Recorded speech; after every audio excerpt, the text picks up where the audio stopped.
Olá, sou Rosimeire Soares, de Língua Portuguesa. Nós vamos trabalhar hoje alguns aspectos da língua voltado para a produção de texto. O primeiro aspecto é diferenciar norma culta e norma coloquial. Quando que eu uso a norma culta? Em situações que exigem maior formalidade. Norma culta é aquela utilizada em formaturas, em situação que você vai procurar um emprego, ela é baseada nas regras da gramática, e a coloquial já é aquela utilizada no dia a dia. Nós vamos trabalhar também sobre a produção de texto. Produzir um texto é o ato de expor as ideias por meio de palavras. Isso torna uma ação muito importante.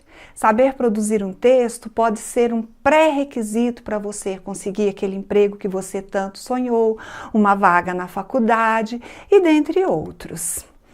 Pessoas que escrevem bom texto conseguem se expressar melhor.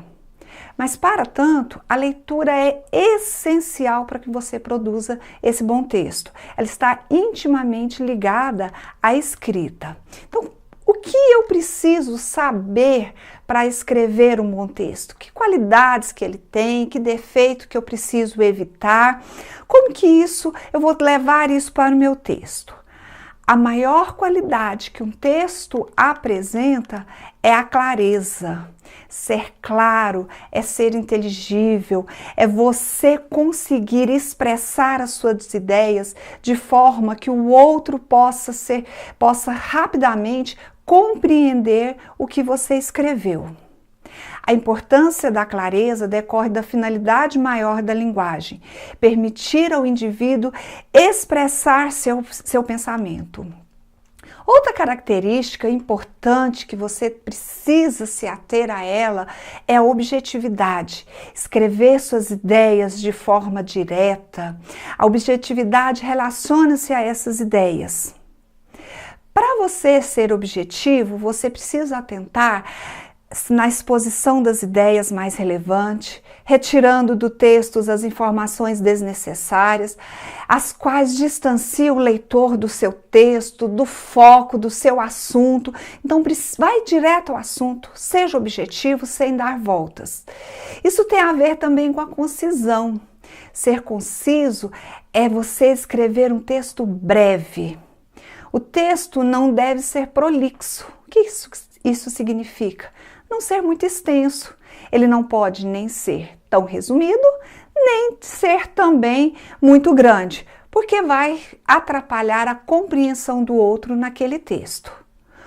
Utilize no seu texto frases curtas, vocabulário conhecido pelo seu receptor. Veja primeiro quem vai ler o seu texto. Então você vai adaptar o seu vocabulário àquele leitor. No seu texto, você vai evitar o barbarismo. O que é o barbarismo? É a atitude do estrangeiro que ele chega e não conhece a língua e ele vai falar errado, por exemplo, problema. E também quem é falante, quem é nativo da língua portuguesa, que desconhece a forma correta de falar. Ele fala claro, dobrado. Por exemplo, às vezes é um erro até de semântica, de sentido. O ar foi absolvido, em vez de o ar foi absorvido. Ele soou a camisa. Então, se ele soou a camisa, ele tinha um sino na camisa dele e esse sino tocou. O certo, ele suou a camisa. Você vai evitar o emprego de palavras desconhecidas, palavras às vezes que não estão em uso mais, aquelas palavras como obsoleto, pândega. Então são palavras que as pessoas não dominam, você vai colocar no seu texto e o seu leitor não vai compreender. Então isso aí vai trazer uma obscuridade para o seu texto, não fica interessante. Outro problema que tem nos textos é o eco. O eco é fazer uma poesia no texto em prosa, a rima. Rimar Por exemplo, a informação da premiação causou emoção na multidão. Essa repetição do ão, deixa seu texto cansativo, desinteressante. Ou tem outro exemplo, o uso do inho. O garotinho passeou com seu cachorrinho na pracinha perto da sua casinha. Então evite essas construções, essas rimas dentro do seu texto. Temos também a cacofonia. Então, é um som desagradável que surge da junção das palavras, das sílabas finais de uma palavra com a sílaba inicial da outra palavra, formando uma palavra feia ou até mesmo obscena. Por exemplo, recebi R$10 por cada venda. Virou porcada, ficou feio o seu texto. Para escrever com concisão, para escrever melhor, você vai evitar também o pleonasmo. O que é o pleonasmo? Pleonasmo é a repetição desnecessária de algum termo ou ideia na sua frase. Por exemplo, na minha opinião pessoal. Se é sua opinião, já é pessoal. Gelo gelado. É o óbvio que o gelo é gelado. Então, evite essas construções. Subir para cima, descer para baixo, elo de ligação, acabamento final. Então, são expressões que não ficam interessantes e elas vão empobrecer o seu texto. Outro problema que os textos, às vezes, tem no texto é a questão da ambiguidade. O que é ambiguidade? É a duplicidade de sentido. Você coloca uma frase ou uma oração que tem dois sentidos. Então, por exemplo, família muda vem de tudo. Você não sabe se aquela família é uma família que tem problemas e não falam, ou se ela está em mudança e vai vender tudo.